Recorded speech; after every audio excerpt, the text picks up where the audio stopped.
Сәлеметсізбе достар, қайырлы күн. Бүгін күбінің майын қалай алатынын жайлы көрсететін боламын.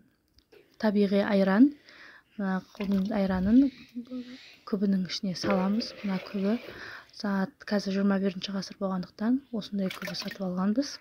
Осыны айранды күбінің ішіне салып, кішкене су қосып араластырамыз осылай.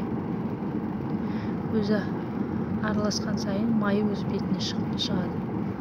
Міне байқасаңыздар, үстіңгі жағы сарылау болып келіп жатыр. Міне 1,5 сағаттай араластырғаннан кейін тоқтатып ашамыз. Май түсті.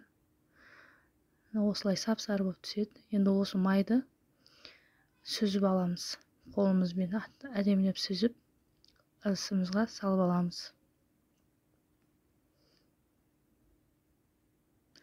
Міне осылай барлық жағын тазалап